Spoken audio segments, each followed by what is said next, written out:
said two things kind of in sync together. Yes. Neither of them being the intro. All right. But of course. All right. Since 2005, Rick Riordan has been responsible for getting an entire generation interested in the weird, wonderful world of ancient mythologies, from the utter bullshit that is the Greek god family tree, to the fact that Thor once cross-dressed to steal his hammer back from its captor. This week, we're diving deep into this world. Eli's emo enough to be a child of Hades, Caroline is ready and willing to write her dissertation on why, exactly, Persephone is a top, and both are total nerds. I see Caroline has decided it's a good time to enact her revenge on me for what I did last week while she was trying to read the intro. Yeah, this time I dabbed.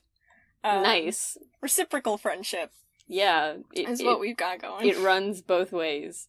Mm-hmm. Yep. Okay. Alright. So my name is Eli, my pronouns are they, them, theirs. My name is Caroline, and my pronouns are she, her, hers. And it's another episode of Hey Nerd. Lucky number 7. Yeah. Did we do 3, 2, 1, Hey Nerd? We didn't. That's fine. We did. We can do it now. Alright, 3, 2, 1, Hey Nerd. We did do this intro wrong, but that's fine. That's okay. That's fine. Yeah. Alright. I guess everything's out of whack, but we've arrived at the Brendan question time, which I guess we've already kind of answered for me. But, this week's Brendan question is, if you were a Greek god, which one would you be? So, take it away. I think I would probably, ideally, Athena, obviously. I think, realistically, and this is not necessarily a downgrade in my opinion, Hestia, just because she's, chilling and vibing in there. She's just there to make sure, the hearth is warm and shit. And I think that's really cute. So yeah, I don't think I'd be, butting heads with Ares constantly. Even though I do butt heads with an Ares constantly. But...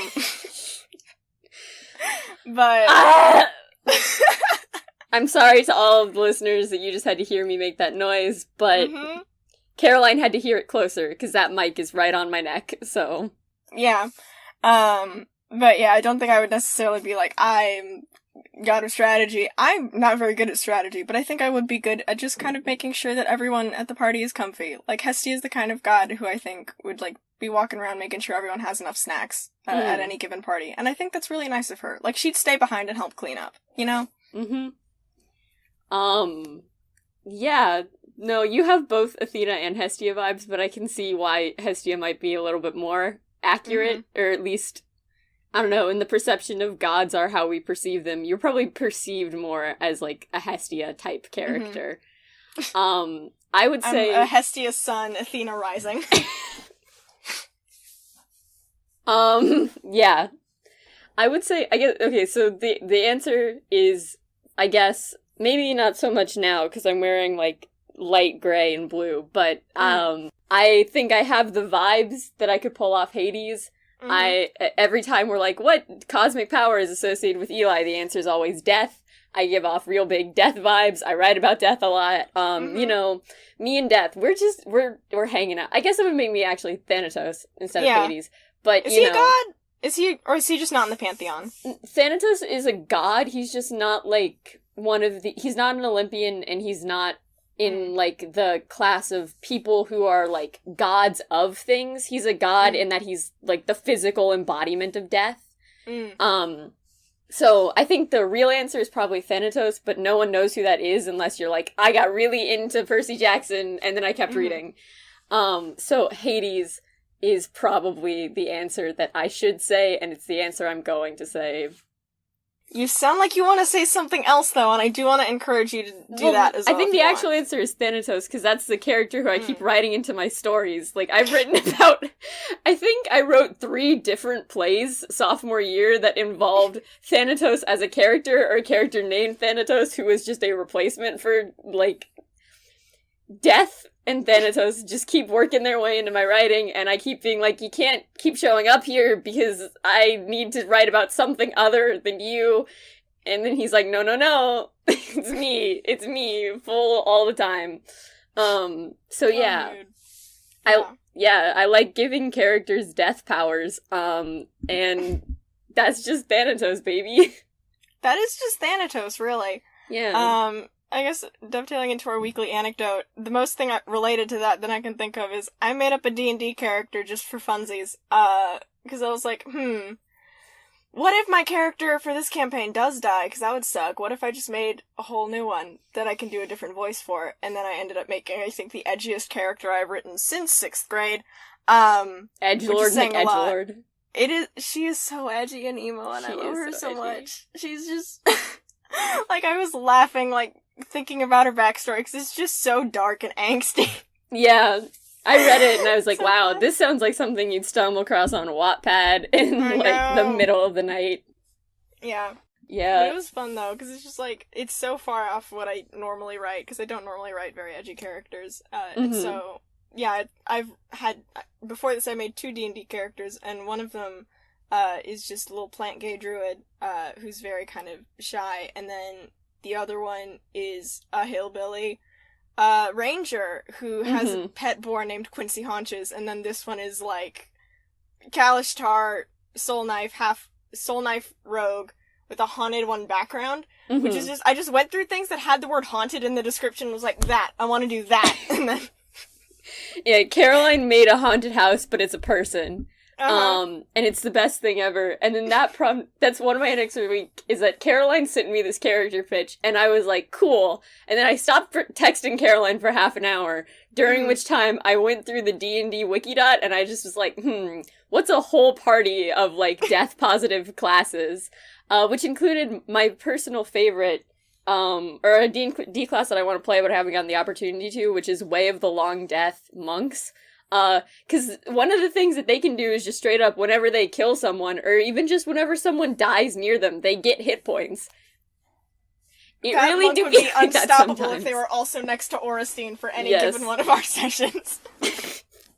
Oh, that's so dark, but so true. Yeah, I just looked up... yo-yoing. If they come back to life, do they lose that HP, or do they keep it? Because then I feel like we could send Orestein into a fight, and this monk would just be solid. Like... I think that they keep it. I think that it's temp HP, so it gets reduced, and then you can die... Someone can die near you again, and that temp HP comes back. Yeah. Orestein, just go in there and be yourself will be good for the rest of the session. Yeah, no, one of the characters in the current Dimension 20 campaign is a Way of the Long Death Monk, and that's really fun to watch. But yeah, I looked up a bunch of death-positive classes, and then now that we're talking about, like, death-positive things, I just remembered another anecdote I have, which is, this morning, and I sat down and I played the game A Mortician's Tale, which is like I think it's a small indie game. It's about 45 minutes long, but it's about, like, being a mortician, and it's a death-positive game, and it's very cute. Well, not cute. Like, the animation is cute, the story is about death, so I hesitate to call that cute. But it is, like, this very beautiful game that's very much about, like, being respectful for the dead, and it talks in it a lot about, like, you don't have to look at the parts to talk about, but it talks about, like, how you should... like, the way in which you should prioritize the family of the dead over, like, economics, and the ways that you should treat, a queer person who has died, and there's, like, a whole bunch of, like, very good messages about, like, death positivity, and environmentalism and death, and the queer community and death, and so it was a very fun game, and I was sad that it was only 45 minutes long, because I could have played that game for, like, years, but... Aww. You know... That does sound like a really sweet game. That's good. It's just a little bite. Yeah, I was, just the term death positive just kind of struck me out of nowhere. Cause, like, just typically the stuff that the only phrase I have with, like, positive appended to the end of it is sex positive, and I find it very funny that, like, just, like... Yeah, I want to make it clear the game was not pro anyone dying, but it was, like, pro respecting the process of death and, like, the process of grief. Because death positive could also describe, like, Bloodborne, which is a very death positive game. It's very much forcing you to go kill things. But I would not say that Bloodborne and A Mortician's Tale were similar games in any respect. Yeah, and it's just, like, because sex positivity is often associated with feminism, and so I'm just imagining, like, a really death positive feminist, and I'm not sure how that plays into feminism, but that'd be cute. That'd be fun. Yeah. I've decided that my edgy character is now a death-positive feminist. Okay. Well, I think she was already a death-positive feminist, but, you know. Probably. Yeah. Yeah. Alright. That's how it goes sometimes. So I guess now are we all anecdoted out? I think we're all anecdoted out until other anecdotes come up later, but, you know, Alright. as anecdotes do, sometimes they just appear, and you gotta accept them for what they are. Yeah, because anecdotes, you know, sometimes they just happen and you tell them, because life is just a collection of kind of loosely related anecdotes when you think about it. Time for the graceless segue, I think. It is the ripe time for the graceless segue. Make a philosophical statement and then backflip into this week's topic. Yeah, just kind of zoom on over. Mm-hmm. Which is not death, you know? I think we may have gone too far into death. We kind of got stuck in the underworld for a minute. We did kind of eat, like, maybe 1/16 of a little pomegranate seed, and we just kind of had to dwell there for a minute. And now we're back. We're back, baby. Mm-hmm. It's the myth episode, if that was not obvious by everything that we said in the first couple minutes of this podcast. Yeah. So I guess, like, let's just start with our own little personal history with mythology and how we got into it kind of separately. Because I think they're similar, but, you know. Well, maybe. Okay, as most things in my life, this all comes back to my dad. Because my dad, and I don't know if you would call them myths, I think that they're in, like, a weird middle place. My dad really likes Arthurian legends. He's super into Arthurian legends, and he's also super into Norse mythology. And this didn't come up in my childhood, like, he didn't tell me about these things or anything. There was no introduction to Norse mythology from my dad, but it did mean that when I was starting to get into mythology as, like, a person who was reading not Harry Potter, what am I talking about? Who's reading Percy Jackson, as I was starting to get into mythologies, my dad was like, oh yes, my child also has the myth brain, and then got me a bunch of books on Greek mythology, like, I brought one of them because I thought maybe I could look stuff up, but it's, like, the Tales of the Greek Heroes, the, Puffin Classics, like, collection, and so he just bought me a bunch of other books on Greek mythology, but the way that I got into it is I started reading Percy Jackson, I think, in 2nd grade. Like, I finished Harry Potter after my 2-year, like, weird way I read Harry Potter. And then I was like, well, I'm done with that. What am I going to read now? And Percy Jackson it had been coming out for about, I think, we would have been 7. So it had been coming out for about 5 years at that point. And so I just started reading the Percy Jackson books, like you do. Yeah. Yeah.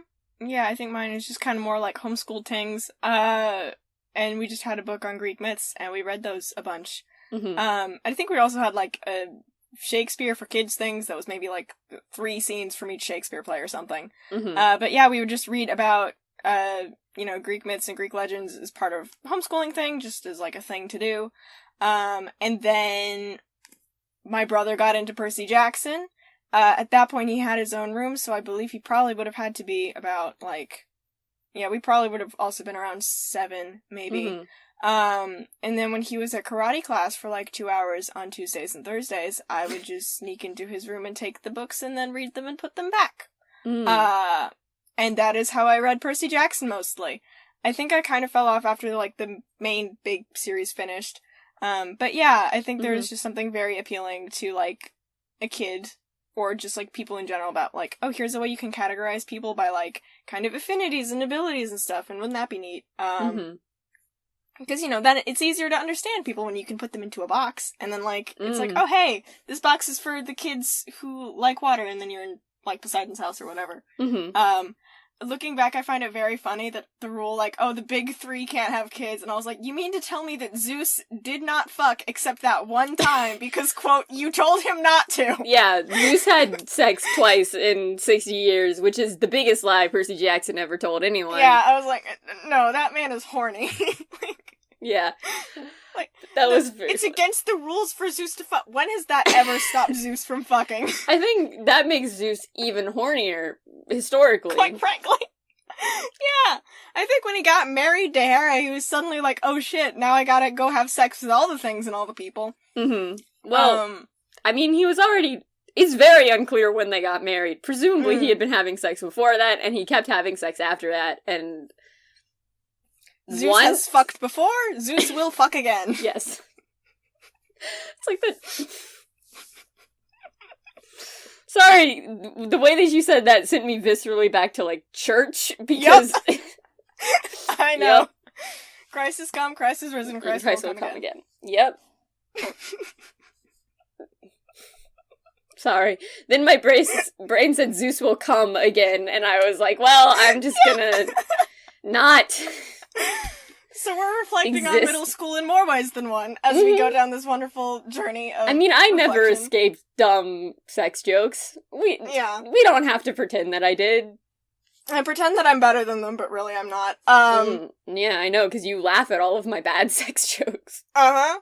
Yeah, and I come up with ones, I just don't say them out loud a whole bunch. Because typically people can figure out what I'm giggling about if I start giggling, and I'm just like, I'm not gonna say it, because we know what I'm thinking. Yep. But yeah, so Greek myths are cool. And then I think overly sarcastic productions on YouTube also kind of helped foster the love of myths, just because they have really neat videos about myths all the time. And it's a really fun way to kind of digest those and, like, get through a bunch of history and context and, like, sarcastic commentary on Greek gods, which is super fun. I'm trying to remember, because I also had, like, another book thing that I read that I'm not going to be able to find. But it, like, further cemented my interest in Greek gods and stuff, because it would take them, and then it would treat them like, oh, it was the Mythlopedia books. I don't know if you ever had these, but they would be, like, talking about the Greek gods kind of the way that, like, celebrity magazines talk about celebrities. And it was a very funny series to, like, read through, just because it was talking about the gods in, like, an informative way, but it was also being like, hey, if these people were real, they would be the most dramatic, like, Kardashian-level bull of all time. And so it was very fun to, like, read books that kind of treated them like that, instead of... Which is in line with Percy Jackson, which talks about the gods, but doesn't really revere the gods. Because I feel like a lot of Greek mythology, it's like, oh, the gods, and then we've gotten to the point now where everyone's like, yeah, screw them, they're bad. They're bad, they don't make good decisions, they have far too much sex, and don't pay child support. Which is the best take that has been taken on the gods in a long time, I think. I'm just remembering now, it wasn't quite that, like, it wasn't quite Mythlopedia, but I did have, we were also, again, part of the homeschooling thing, had, like, educational magazines from, like, Cobblestone Publishing, and there was one, at least one called Muse, and that was the whole thing, and they would just have, like, some gods or, like, figures from various mythologies just kind of, like, as little cartoon characters in the margins, like, making comments and, like, acting as kind of people who were running the magazine or in charge of it. And that was, I think, also a way to, like, kind of humanize the gods a little bit more, or, like, make them more accessible and make me want to learn more about them. And then I'm just now remembering, like, we had, a neighborhood boy who has since moved away, but lived kind of close by, his family was very worldly, and they had, they got a little boxer dog at some point, and they named him Balder after the Norse god of, I think, just happiness and general good things, who I think ended up getting murked. Well, because of Loki. I believe that his death is the reason why Loki then got buried underground, with the poison dripping on his face forever. You know, ethics. Well, to be fair, he did kind of convince a blind person to shoot his brother with an arrow, so... Yeah, it's very fun. Yeah, because the boxer is a kind of happy dog, and they're like, oh, Norse god of happiness. I didn't quite get that reference until I heard about the myth of Balder later, and I was like, oh, that's why. And whenever they introduced the poor dog, people would always be like, oh, Boulder? It's like, no, Balder. Like, you know, like the incredibly obscure Norse god. Yeah, how dare you not know this very background piece of Norse mythology. Yes. I do have to say, and this is something that I find funny, Rick Riordan really did write a series about Norse mythology, but that's not what got me into Norse mythology. It was my main man, Neil Gaiman, and his book, American Gods, which talks about a lot of different gods, and I haven't done, like, the proper amount of research into them, and I acknowledge that, but one of the main characters is Mr. Wednesday, who is Odin. Like, as soon as I read that, I was like, dang, that really do be Odin, though. And it's supposed to be a reveal, but I was like, well, that's not, if you know anything about why it's called Wednesday. It's just his name. It's just his name. That's how it goes. Odin's Day, which, then turned into a W because pronunciation changes. Yeah, but it was like, that book talks a lot about the Norse gods, and Neil Gaiman's written a lot about Norse gods, and I was like, wow, I might as well get into Norse gods, and then I read the Magnus Chase series, and I was like, I see that we are vibing now. Yeah. I think my brother had most of, like, Riordan's books. I think we also read, like, the first bit of the Egyptian one. But yeah, looking back, I'm like, why were the Egyptian kids white? They were white. Well, they had red hair. No, that's not true. Sadie, they're mixed race. Their mom is white and their dad is, I believe that their dad is from Egypt. So he, like, Northern African black. Okay. But one of the interesting things about that I, like, now I appreciate even more is, that Carter looks black and Sadie is white passing. And so, like, throughout the books, it's continuously, they're questioned on the fact that they are full siblings because they don't look the same. But yeah, Sadie is white passing because she looks more like their mom, and Carter is not white passing because he looks like he's black and he looks more like their dad. Alright, that makes sense. The main thing I remember from that is they talked about, like, Egyptian pillows or something, which don't sound very comfortable at all, but I've always been curious to try. Yeah. Like, why not? Like, when I was visiting China, the mattresses were super firm because they're like, it's better for your back. And, like, I did kind of feel like I was sleeping better. So, I don't know. Unconventional methods of sleeping. Maybe we in the West are just kind of wimps. Maybe. I don't know. Yeah. I've had the same mattress for, like, 12 years now, so... Same. I can't tell if it's a good or bad mattress. It's just the mattress that I have. Yeah. Yeah. No, I don't know. I think that maybe it's just me, but, like, the older I get and the more I go back and read myths, I'm like, wow, this is just weird. Like, they're interesting, but it's also very fun to read them and be like, oh yeah, I'm a different person than I was when I first read this, because I have questions now that I definitely did not have then. Yeah. Because, when you're younger, I think you read things and you just are like, yeah, that makes sense. Because you don't know enough about the world to really question it. People just kind of tell you things and you're like, alright, I guess that's the way things are. Yeah, fair enough. But then you go back and you're like, things become funnier, but they also become weirder. Like, it was when I first read, I believe it's the third book, of Heroes of Olympus, they encounter Medusa's other child, I believe? 'Cause, like, there's Pegasus, right? Because, I believe it is Medusa, but, like, human woman cursed to have snake heads for hair plus god equals horse with wings.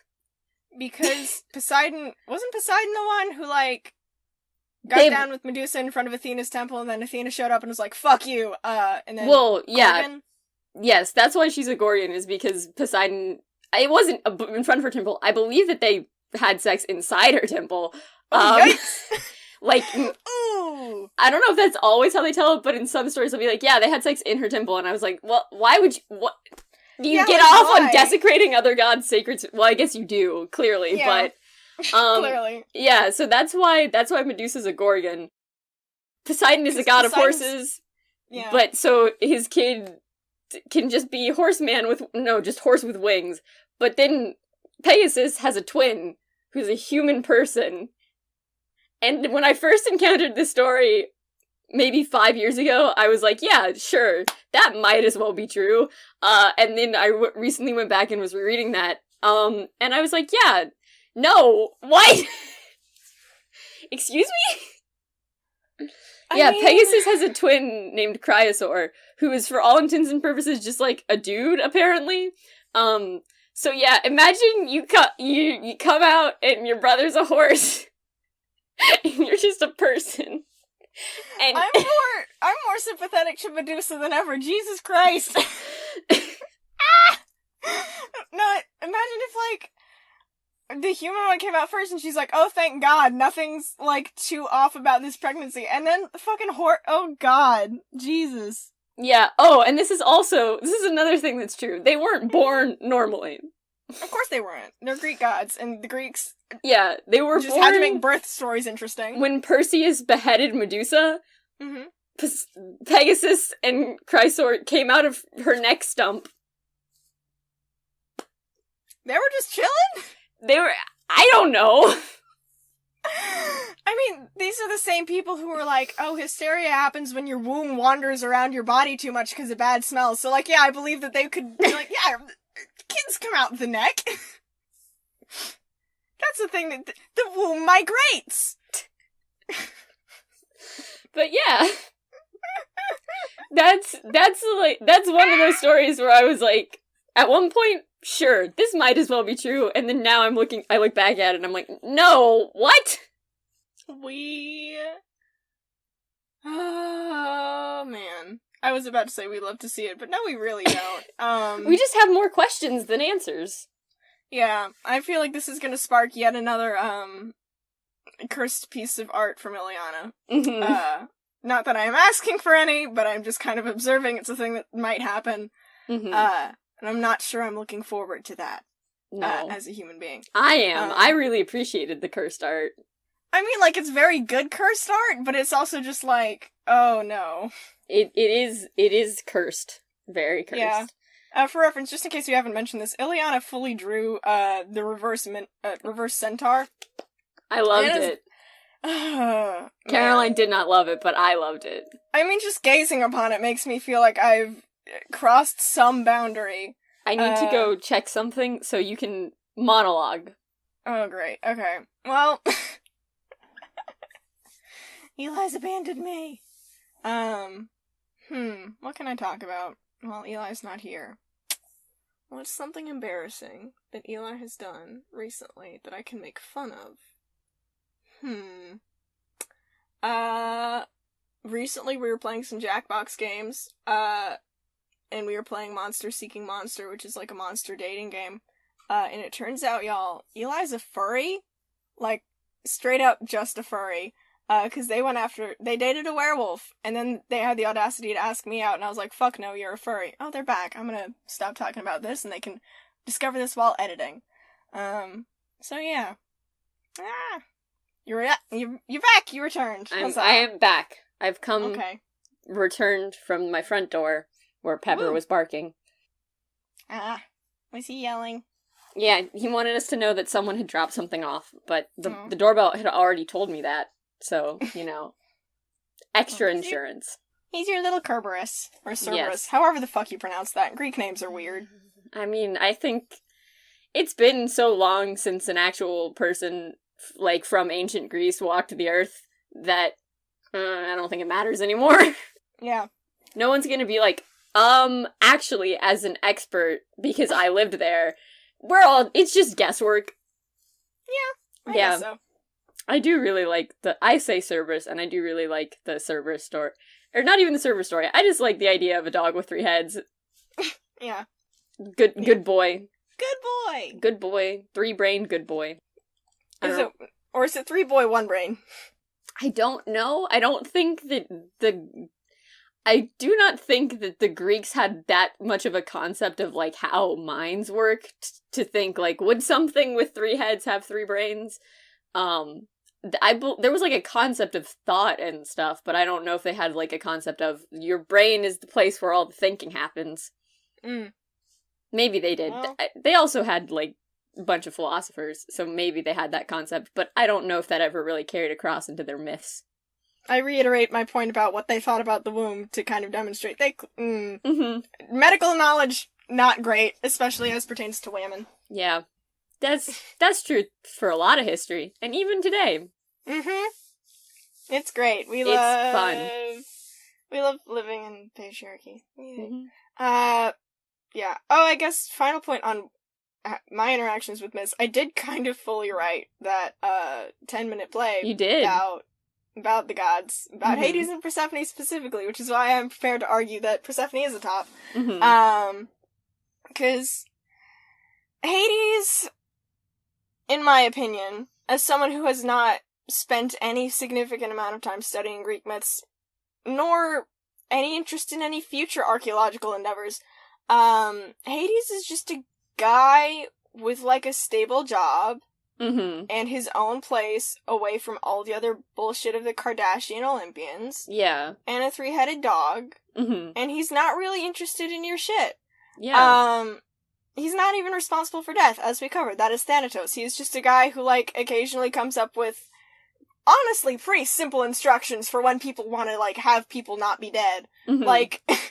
Yeah, he doesn't, his quests are pretty straightforward. It's like, hey, you want your wife to come back to life? Just don't look back when you're walking out of the underworld. Yeah, like, I'm And not then even Orpheus supposed to really failed. let you in here, you're still alive, so, like, just don't look over your Don't. shoulder, bro. Just, like, Orpheus could have played Marco Polo, just check if Mhm. Eurydice was still there, and he didn't, and... He didn't. Yeah. He could have just been like, babe, you there? No, he's like, I gotta look, I gotta see. I gotta see. And then he played a liar and got ripped to death by the Maniads. Yeah.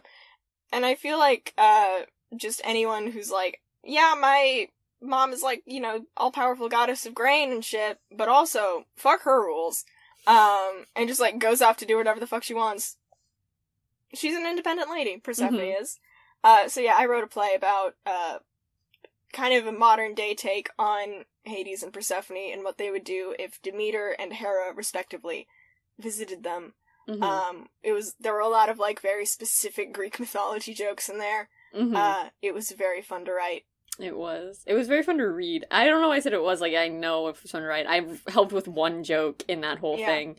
Well, you helped me retcon the myth of how they met, how yeah, Hades that's and Persephone true. met, because I was like, kidnapping is not a great way to start off a marriage. Yeah. So then you were like, you had your great idea and fixed the myth, which is good. Yes.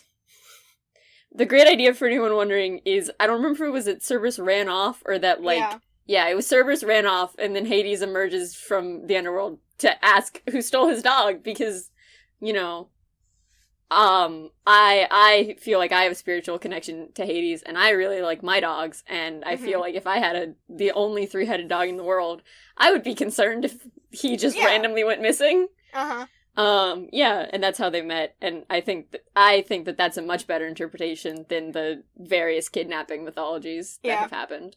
So specifically what happened was Hades emerges and is like, who the fuck stole my dog? And then sees Persephone and her crew just kind of vibing and, like, playing around with Cerberus, and then he kind of, like, immediately just gets flustered, which is also why I think Hades is the bottom, is just because of our entirely rewritten, like, original retcon. Yeah, Hades made... original mythology Hades, who knows? My interpretation of Hades, definitely bottom. On this we both agree. Which is so great. I just love that for him. Yeah. Because, and it's just kind of like Hades and Persephone being kind of equitable little problem solvers and whatnot, and just kind of dealing with their in-laws.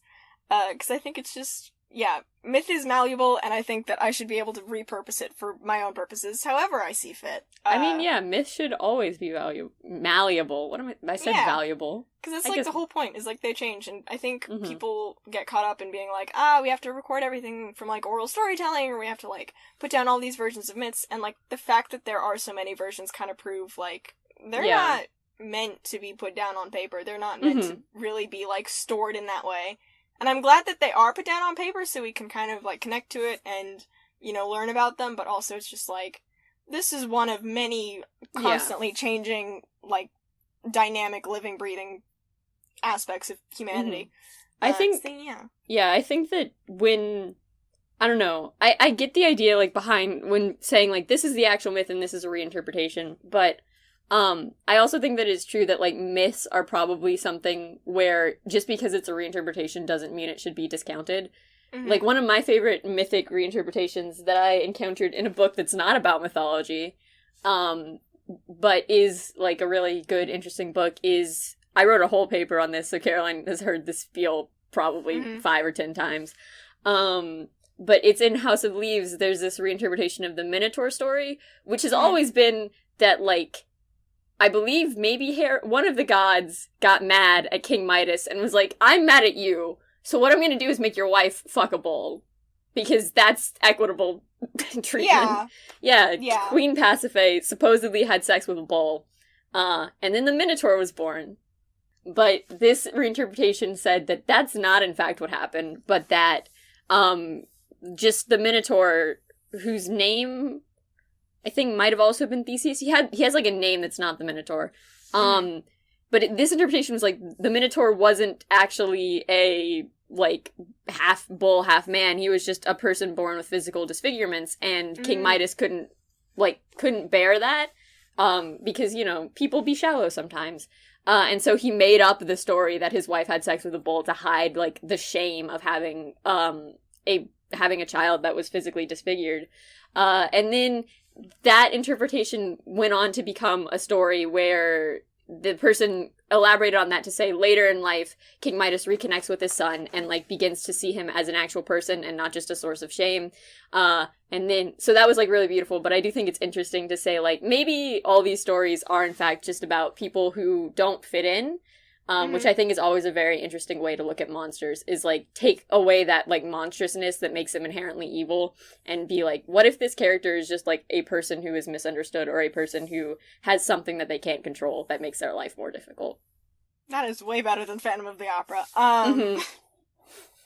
They're like, he's ugly, we have to hide him, and then he ends up doing murder because that's how you respond to that. He's also really good at architecture in the original book, which I find very funny. And there's so much about the original Phantom of the Opera book is so fucking whack. He spends time in Persia. There's a whole character who's just called the Persian who just chills out and does stuff in the original book that's completely cut from the musical and most of the reinterpretations, and it's whack, bro. It'd be like that sometimes. Yeah, Eric, who the Phantom's name is Eric with a K because he's of Scandinavian descent. Just has a like torture chamber in his apartments, which are in the basement of the opera house that were originally used as like stables for live horses. And this torture chamber consists of, I believe, a fake tree with a noose hanging from it, and it's a room of mirrors. And then he turns up the heat so that you cook to death, or you hang yourself before you get there. And it's kind of dark. And Christine sees this and freaks out because like, why the fuck not? Kind of dark. It's very dark. Yeah, it's kind of like a trashy, edgy book, like, in its original form. It was originally, like, a serialized novella, and it's... It sounds like it should have stayed as a serialized novella. That sounds so much more just, like... Yeah, I mean, like, good. Phantom of the Opera, the musical, I owe a debt. I do owe some part of my personality to, but it's just very funny, because then... At some point, he, like, just gets remorseful about, like, keeping Christine tied up, and he's like, I'm sorry, I'll let you go, and then, you know, she goes. Yeah. But yeah. As she should. Yeah, when I was in 7th grade and watched Phantom of the Opera, like, 25th anniversary edition on Netflix for the first time, I was like, I wonder if I find the Phantom attractive. And the answer is no. I just wanted to play the Phantom, because I find the idea of walking around in a very fancy suit and mask and, like, hat and stuff, and then, like, falling in love with a pretty lady very appealing. So yeah, fun things about growing up lesbian. Did not realize that I just had fashion envy, instead of a crush. You just wanted to be the Phantom of the Opera. Yeah. And then this was also repeated for, Natasha Pierre and the Great Comet of 1812, because I was like, damn. Playing... Oh god, what's his face? Oh no, I've forgotten. It's not Natasha or Pierre, before you ask. I was about to say, is it Pierre? But I knew that wasn't gonna be the answer. No, it's not Pierre, fuck.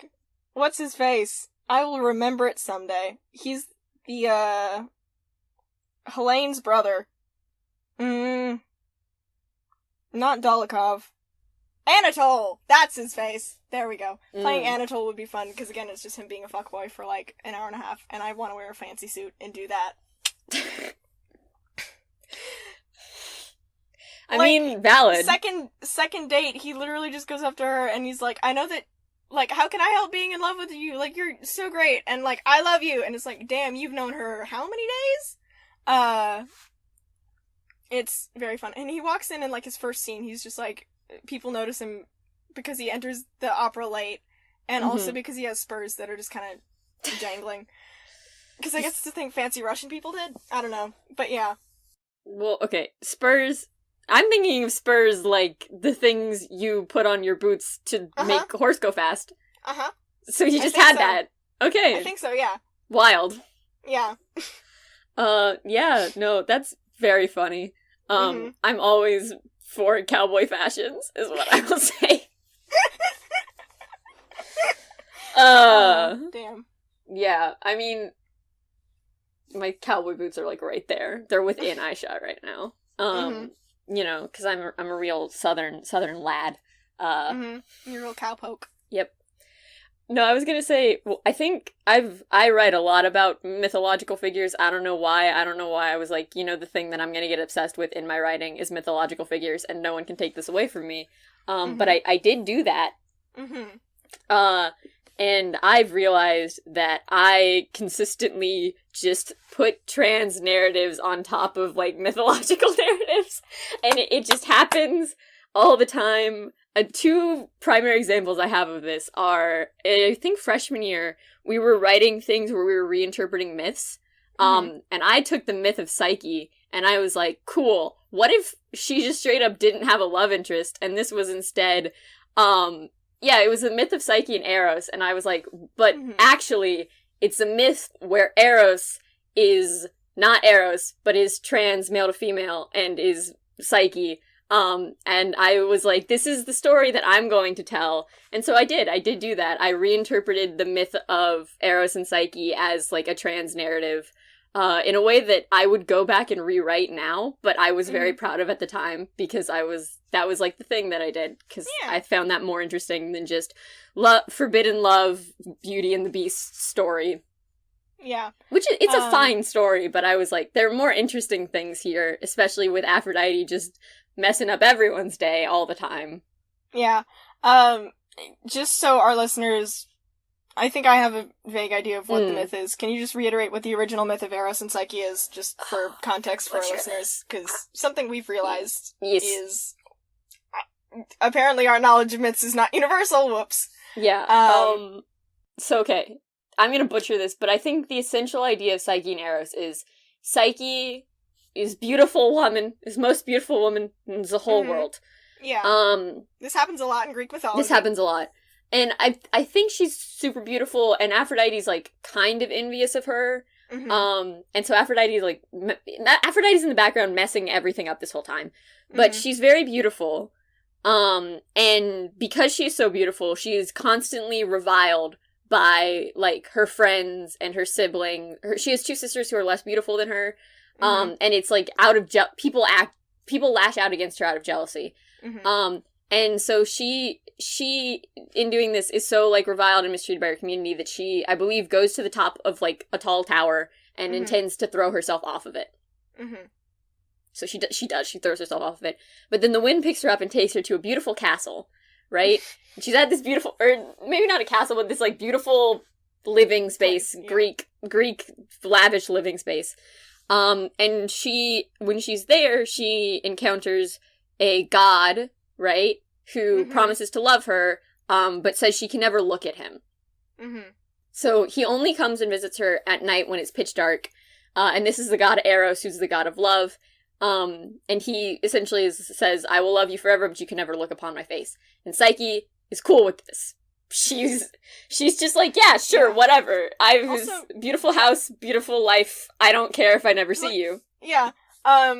I think, side note, isn't Eros also Aphrodite's son? Which brings up Eros is Aphrodite's son. Mommy issues! Yeah, Eros is Aphrodite's son, or maybe not. Some myths he is, some myths he isn't. In a lot of these interpretations, he is, because Aphrodite comes and, like, messes things up. So Aphrodite is jealous of her son having a love interest. I don't know. She doesn't like this for some reason. So she brings Psyche's sisters to where Psyche lives, and essentially has her sisters instill doubt and it's like, make her think, what if your husband's a monster? What if he's gonna, like, throw it out in your sleep? What if he's a bad person? Just to try and ruin her life, because they know that if Psyche looks upon her husband, bad things will happen to her. But they instill doubt in Psyche's mind, which is bad. And then that night, when she and Eros are laying together, they're not married yet. When she and Eros are laying together, she takes, like, a candle and lights it, and looks upon him. And he's the most beautiful man in the world, because he's the god of, like, he is the physical embodiment of love, the same way Thanatos is, like, the physical embodiment of death. But so she has this wax candle, and a single drip of it, like, falls onto his shoulder and hurts him. But that alerts him that she's looked upon him, and he's like, oh no, you broke the code.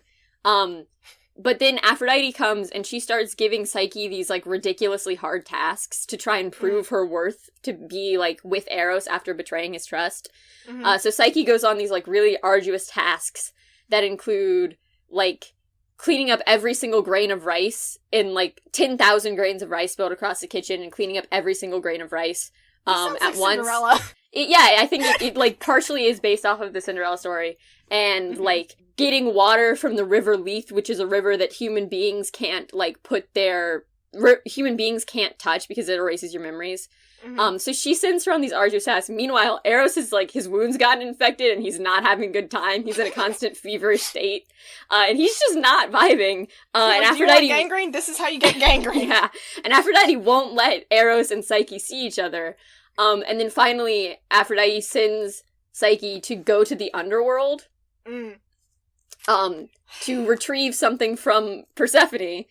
And on the way to the underworld, she encounters a bunch of people who, like, try and mess her up and, like, just bad vibes. And there's a little bit of, like, a rapey vibe from one of them from some of the interpretations I remember. So she goes to Persephone and she explains, like, this whole tragic thing that's happened to her to Persephone. And Persephone's like, Aphrodite, that bitch. So... We stand Persephone in this household. Yeah, so she hatches a plan where, like, Psyche's supposed to get, like, a cream or something from Persephone, something to make Aphrodite more beautiful. Instead, Persephone puts, like, a really powerful sleeping thing in there to be like, stop it, Aphrodite, you stop that. We love to see it. But Psyche, on the way back up, or, like, as she's approaching the house, she's like, oh, maybe I'll get to see Eros after this, and I want to be beautiful, so she, like, tricks herself into opening it and falls into that, like, deep sleep that should kill her, but she's semi-immortal at this point. Aphrodite then goes to Eros and is like, your wife failed, and Eros is like, please just let me see her, because he's, like, in love with her. And this is where, like, the true love's kiss idea comes from, because he wakes her out of that deep sleep with true love's kiss, or whatever.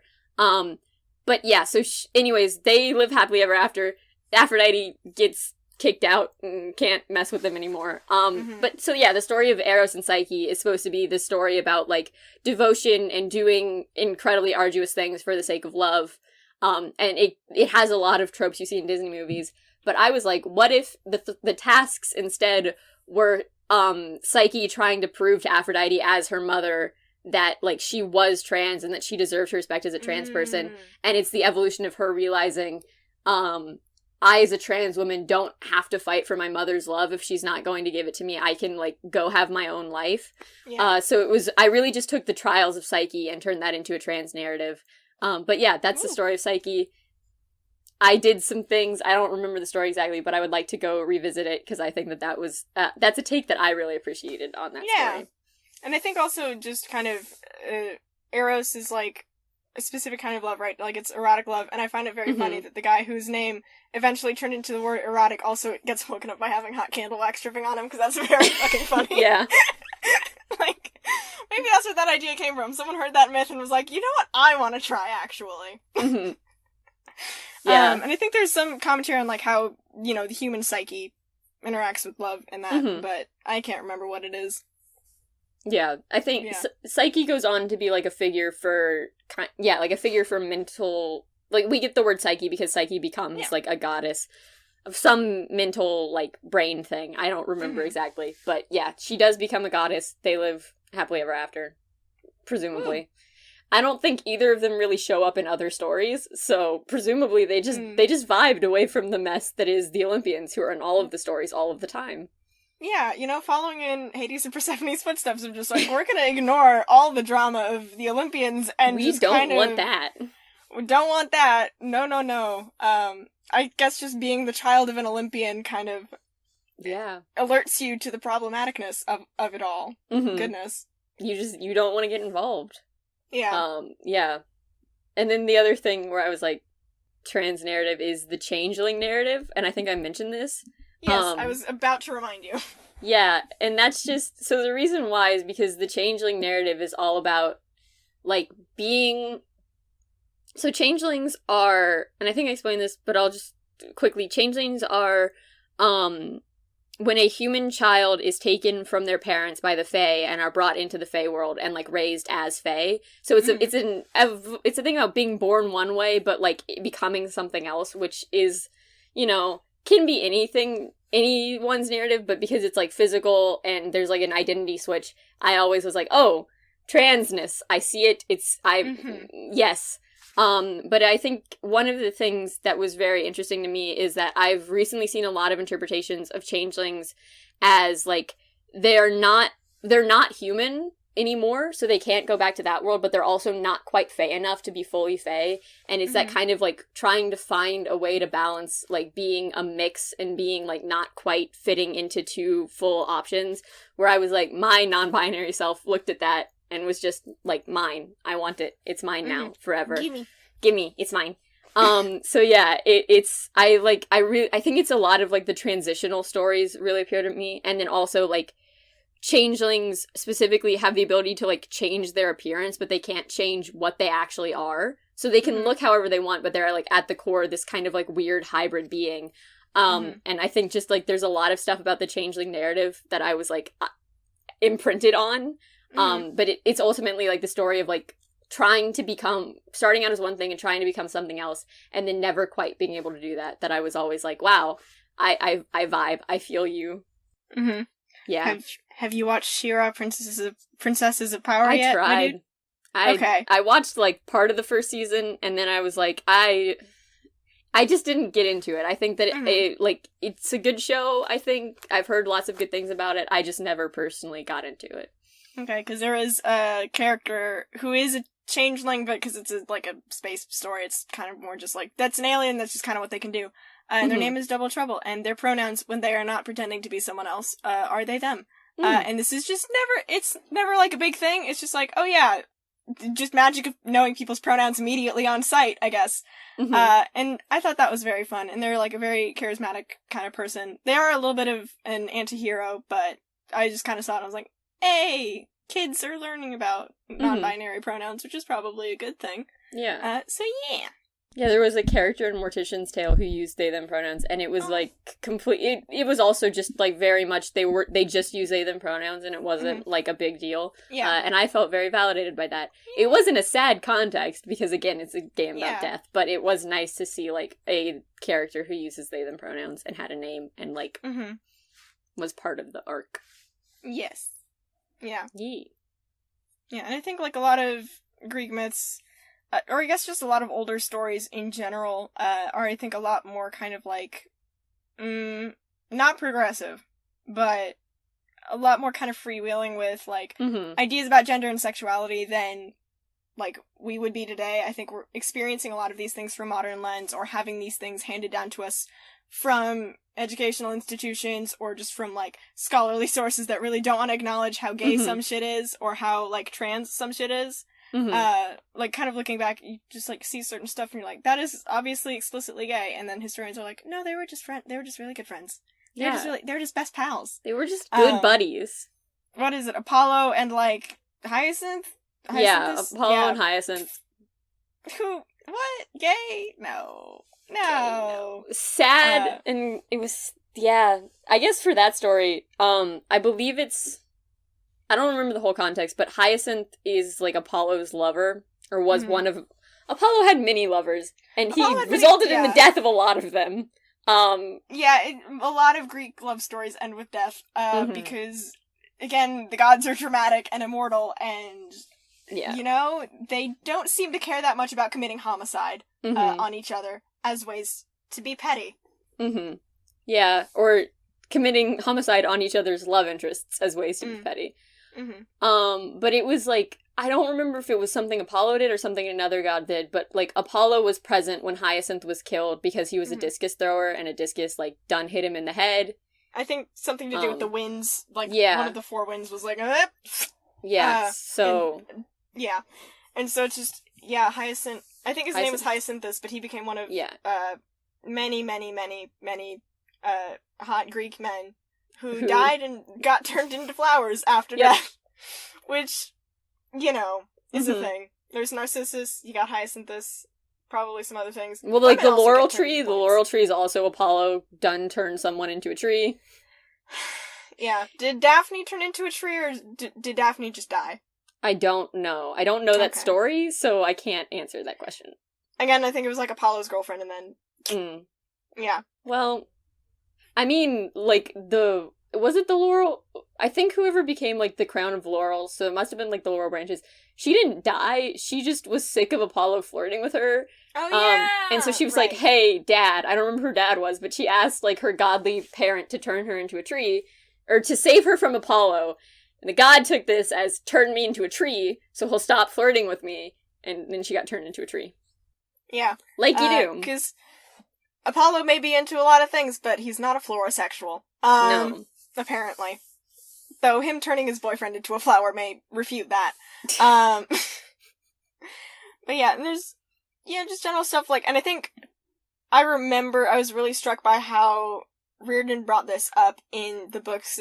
I think at some point, one of the kids meets Apollo and is like, wait, but how did you have me if my other parent is my dad? So how did you two? And he's like, I can shapeshift. This is not a big deal. But was that Apollo, or was that in the Magnus Chase books? Because that's what happened with Alex. I believe it was Alex Fierro. Is that it's her mom, or yeah, I will use she her pronouns for Alex. Alex uses she her and he him pronouns. But they she specifically does not use they them pronouns. So even though both pronouns apply, I will be using she her. Okay. But I believe her mom is Loki, and her dad is not cool with a lot of things, including, like, that and her gender identity, and just generally, not, the impression is that he's not a cool dude, but yeah, it's that Loki is her mom instead of her dad, because gods can shapeshift, and Loki has done that in several stories, as being, like, the mother of a creature. Yeah. I feel like it was maybe still Apollo, but it may have been in a different book series. But at some point, I feel like there was a point where Apollo was like, yeah, yeah. Yeah. Orientation, not a big deal. Which I thought was kind of cool. Yeah, I don't think there was much I related to in the way of, like, queer stuff through mythology, except maybe, like, hearing about Artemis and being like, she had the right idea, but I don't know, like, I feel like having an all-girl biker gang, or, like, a hunter gang, is a very lesbian thing to do, but also, like, if the ace community has claimed Artemis, then I don't want to, like, invalidate that, because I think that is also fine. But yeah, Artemis, damn. Yeah. I think that there are some interpretations of Artemis that are aro-ace, and then there are some interpretations that are sapphic, and it's... Yeah. I think both are valid. I think that the gods are large enough, like, figures to encompass multiple identities. I don't know. One thing that I found interesting that I did learn about through Rick Riordan was that Dionysus, in some stories, was raised as, like, a girl to hide. So, yeah, to hide him, I believe, from Hera. He was raised as a girl, and then identifies primarily as male, I believe, or just, like, the way that he's written often is that he identifies as male, and so there was, like, the experience of gender confusion, and that experience through someone, not in the same way that, like, I think a trans person maybe experiences gender confusion. I can't speak for how Dionysus experiences it or how that's written, but it is that there is a god for people who experience, like, confusion or disorientation with their gender, and that is Dionysus because of his personal experience, which I think is very cool, and something that I didn't know about until I read it, and I was like, oh, yeah, of course the Greeks would have a god that's, like, gender stuff, question mark? I feel like, oh god, I remember an Overly Sarcastic Productions video about someone, and it may have been Dionysus, might not have been, but there was someone in Greek mythology who was just kind of casually raised, by, like, just, like, had 3 parents, and was also gender identity confused, question mark, or gender identity was interesting experience. I'm also remembering, I'm pretty sure there's an Irish myth, I should say, not a currently living Irish person. There's just a guy in Ireland. There is at least one guy in Ireland, and his name is Hozier, and I like him very much. I've been listening to his music, it's good. Because I'm a Hozier sapphic, I've learned. Good for you, I'm glad you're figuring that out. Yeah, it's an important part of my identity, is just... Yeah, I mean, one of his albums is called Wasteland, Baby, with an exclamation point at the end, and I think that's very fun. Yes. Gotten off track, but there is some Irish myth where he's just raised by 2 moms, And that's just he has a warrior mom, and he has a not warrior mom, and he's just raised that way. That's how it goes. Yeah, and that's how it goes. Yeah. It's not which one of you is the man, which one of you is the woman. It's like, which one of you will go to, like, die for your country, and which one of you is staying at home with the kiddos. And it doesn't have to be, the dude for the first answer. Yeah. Sometimes warrior women are great. Yeah. I agree. I was trying to think of... I mean, we see pretty much every Greek god has some battle potential and goes to war at least once, which is very fun. Aphrodite starts wars. I'm not sure if she's great at fighting in them. Yeah, Would I go up against her? No, but, Yeah, she meddles. She makes things happen. She just fucks with things. Yeah. Which is like... that if that's what she gains, purpose from, good for her. Someone's gotta make things happen. Well, I guess all the gods make things happen one way or another. Yeah. I'm not sure if Aphrodite is necessarily serving love. She's just constantly shipping people and being like, now kiss. Which is, that's not necessarily a special godly ability. That's just a thing that 12-year-olds can do on the internet. Yes, but, yeah. My brain is just all over the place. I do think another really interesting story is, like, just the story of Pandora and how they were like, we're gonna make the perfect woman, and all the gods got together and did that. There's a lot of women being made from, like, clay and stone in Greek mythology and then coming to life, and everyone's like, yeah, that's fine.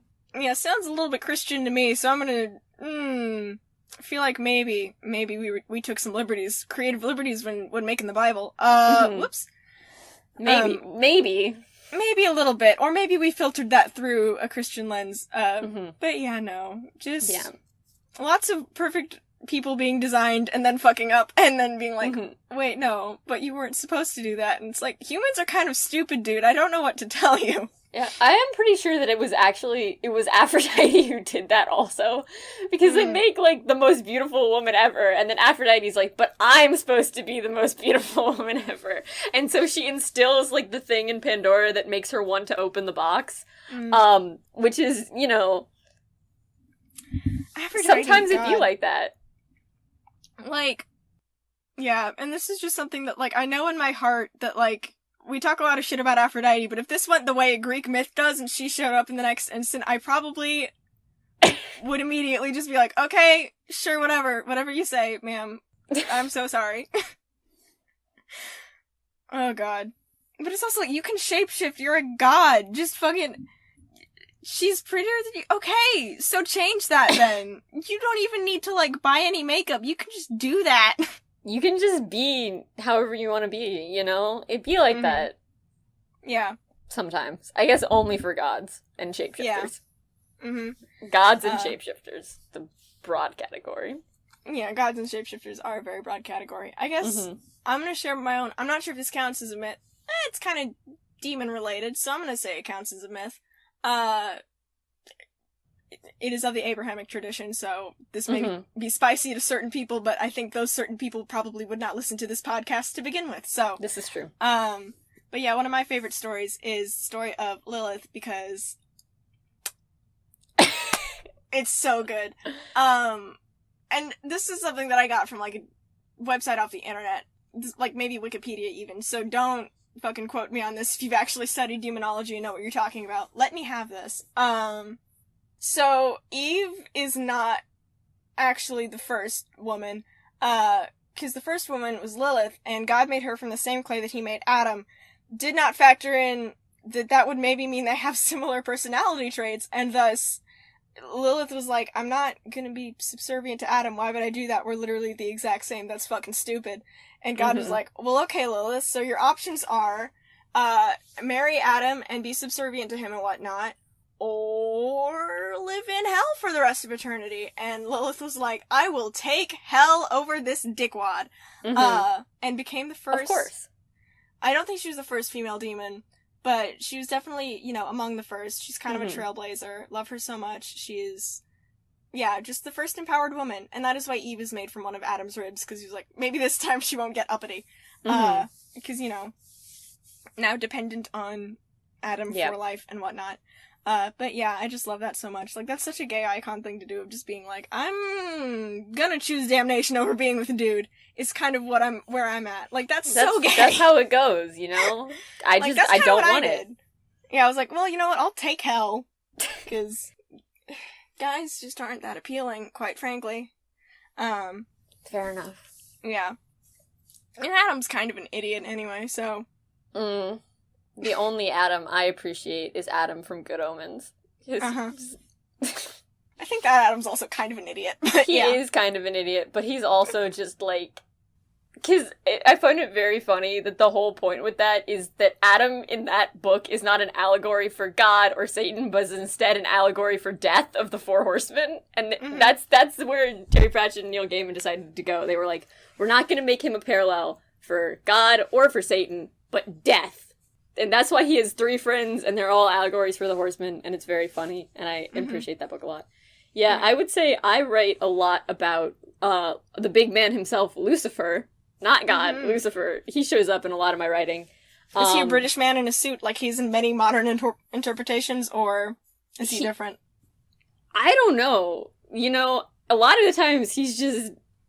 I think that Lucifer is just someone who looks and acts a lot like me, but is also a snake. Because it's like, I wrote Lucifer in as a character who, yeah, Lucifer doesn't show up in my writing in, like, as a character. He shows up a lot in my poetry. And I don't even know if Lucifer is a dude in my poetry. Lucifer's just kind of there and vibing. But I really, like, I don't know, the idea of, like, the original sin and that being, like, a thing is something that I'm very interested in. I'm not interested in, like, a lot of Christianity or a lot of the Abrahamic faiths in general. But the idea of the original sin and of, like, kind of this interconnected mess that has resulted in humanity is very interesting to me. And then I also just, like, I realize now I wrote a love poem that was between Lucifer and Eve, and I stand by that poem. I think it's a very Hosier good poem. also did that. Yeah. Hosier also wrote a love song between Lucifer and Eve. Yeah. And the lesbians also claimed that one. I don't know. Yeah, this one, Lucifer is gender ambiguous in all of my writing, and I think Lucifer should be gender ambiguous just in general, you know? They can do whatever they want. So in your writing, Lucifer is you, but if you were a scaly. Lucifer is me if I were the king of hell, is what Lucifer is. He's you if you could turn into a snake. He's you if you were a scaly. Well, no, he's me, yeah, but he's also me if I, like, wasn't afraid of authority figures. What a self-fucking-own. Yeah, I don't respect authority, but I am afraid of it, so... Lucifer is you if you were a scaly and if you weren't a pussy. I love that for you. Yeah. He's me if I just didn't have very bad anxiety, is what Lucifer is in all of my writing. I don't know if that's what he is in real life, but that's how I interpret him in my writing. That's so good. Oh my god. And yeah, but I do want to say Lucifer should be gender ambiguous, and if you want to write Lucifer as a non-binary person or as a woman, you're valid in that, because, you know... Yeah. I love that. So yeah. Yeah, okay, I will keep that guideline in mind for all of my writing. That's very funny to me. Yeah, I also just love, again, Overly Sarcastic Productions, shout out to them. There's a video where they explain Paradise Lost, and it's kind of, and I'm not sure if I learned this from this video or just in general, but back in ye olden days, before computers and typewriters and whatnot, men typically didn't know how to type, but women did, because that was a secretary thing, and so men would just dictate entire novels to the women in their lives, and they would just have to type that shit up. And the guy who wrote Paradise Lost, which is where we get a lot of our interpretations of Satan as a sexy bad boy, dictated his entire thing to his young daughters, and they typed it up, and so that horny teens may be why we have Satan as, like, this very seductive, kind of powerful bad boy, instead of evil, as he normally is in most Christianity. Which I think is super funny. Just, yeah. People have always been into bad boys, I guess, and that's just kind of expressed itself in a lot of weird ways as we look at Satan, and for some reason people get horny for him. You know? I'm not here to judge, but God is. Yeah. God's gonna see the supernatural fanfiction you wrote when you were 14, and God's not gonna like it. the gates of heaven, and St. Peter's like, fam. If you like Satan so much, you can go meet him.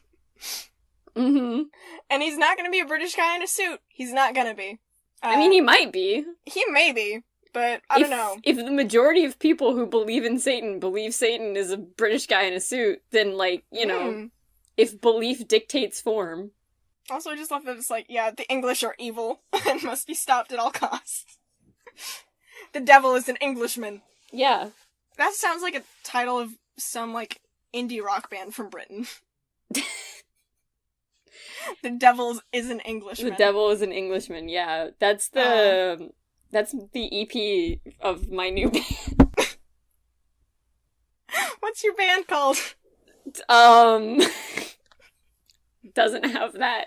The band doesn't exist, but if I ever make a band, the EP will be titled The Devil is an Englishman. And so I guess me in 10 years can look back on this and be like, wow, okay, I really did say that, huh? Can your band be called Gender? I don't even know her. If it was a parody band, yes. If it's a parody band and it's just, you know, a bunch of trans people and then the one token cis person, then it can be called Gender. I don't even know her. What one token cis person? I don't know. I feel like it's you know, they're like, this is the token gay character. Well, I'm gonna take that. I'm gonna say this is the token cis character for all the young women to be horny about. It's gonna be a bunch of trans people and one cis dude. This is for the straight girls out there. God bless you. Good night. Yeah. I don't imagine we would have a whole lot of, like, just cis-het listeners, but if we did, there would be just, like, token cis dude to be horny about, I guess. Yeah, I mean, I feel like, you know, having the token hot cis dude is a good way to attract cis-het female listeners. This is true. And you probably have a lot of gay male listeners, so, you know, there's that. And also, people can be horny for any and all of the trans people in your band. That's true. Because, have you seen that one D&D TikTok that's like, how to make sure that your party is horny for the NPC you write? And one of them is just any non-binary person is just automatically... Make anyone gender ambiguous, and then... Yeah, it was like, what is it? It's like, man in a suit, so Satan. Woman with a deep voice. Woman with a deep voice. So, Amelia Garfist. Man with a dad bod who listens to your life problems. Let's see. I think it's like woman with sword or something. Woman with sword, obviously, yes. How could I forget? God, and there was one other. I don't know. We'll link it if we can find it. There was another TikTok where someone was like, I have very high standards. And then it cut to non-binary with glasses. And then the person was like, yes, I want. Yeah. I mean, that's standards. I don't know if we can judge whether or not that's low or high, but that's standards. That is standards. I don't... maybe just I feel like having someone a with high... What? Yeah. Non-binary with glasses is my type. I don't know. I have to say I felt validated by that, but, you know... as well you should, non-binary person with glasses. Those are my two main traits, you know? I am non-binary and I wear glasses.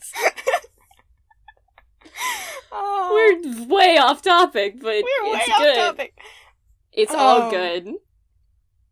Well, I mean, we got kind of into the field of, like, what people are horny for, which I feel like applies to a lot of Greek mythology. Specifically Zeus.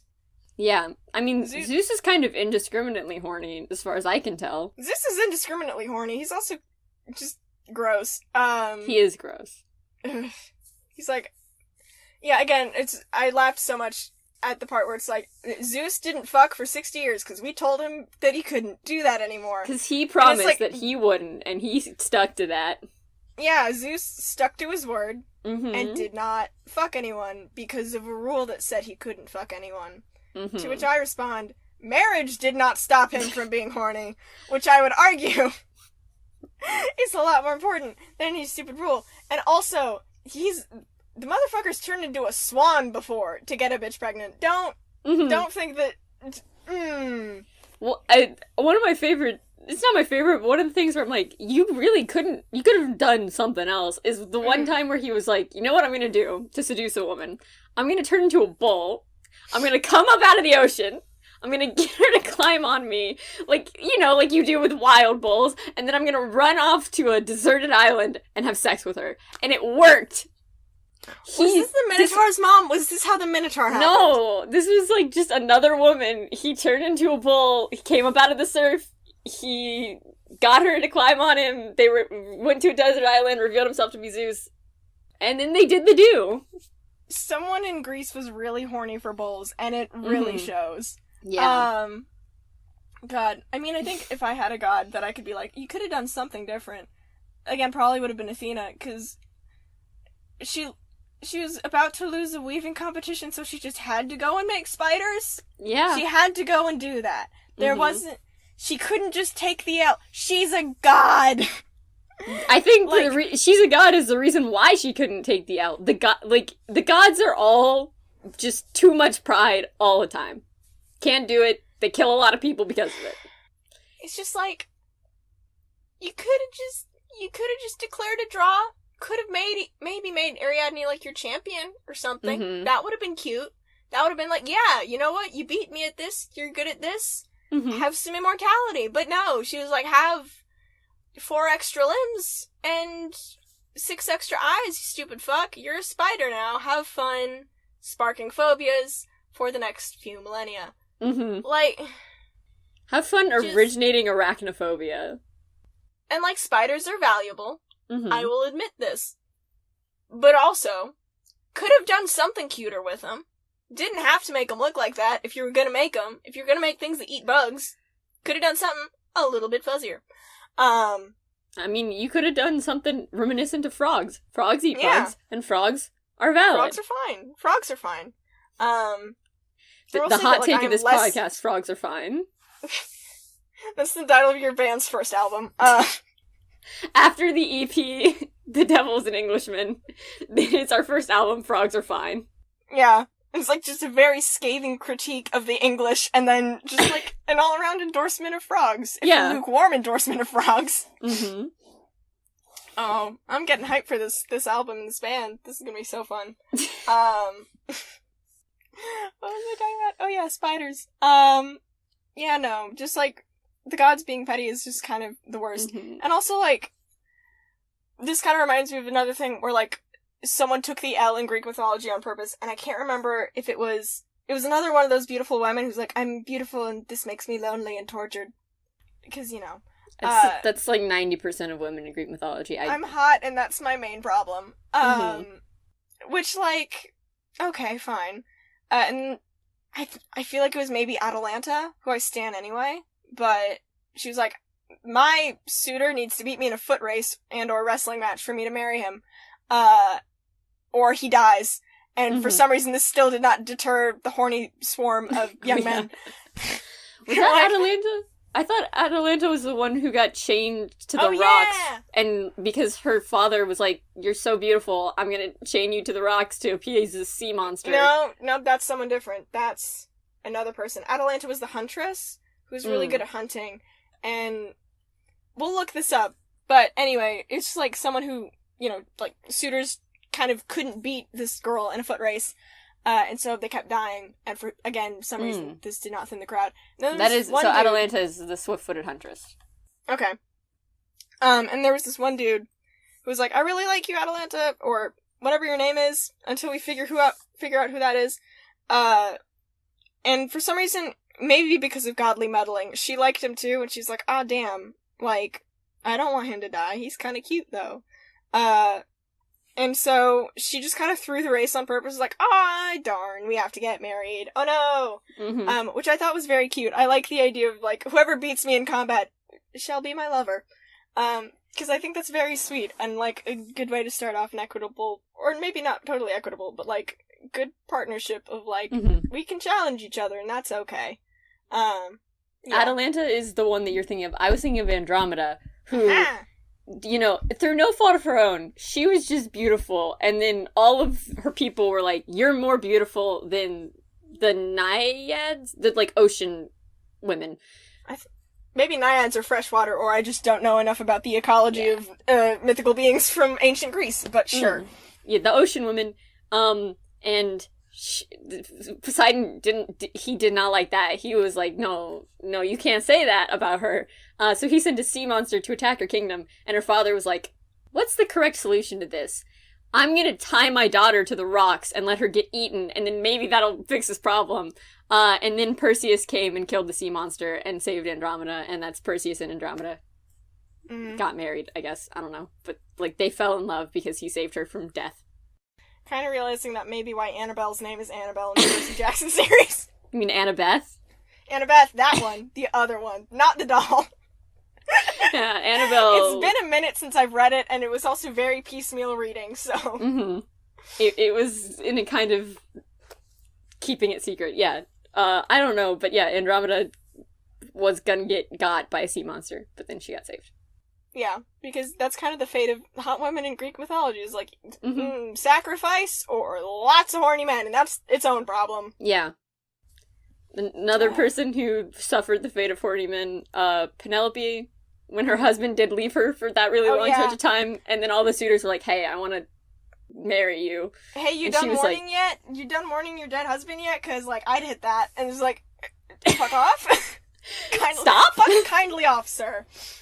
But another thing that Zeus did that was way too extra to have sex with someone was, I believe it was Perseus' mom, who was just locked in a cell because her dad got the message like, hey, your daughter's kid, she gonna kill me one day, or he gonna kill me one day.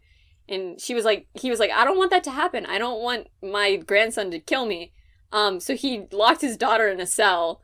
Because, creating bitterness with your daughter is definitely not going to result in a grandson who wants to kill you.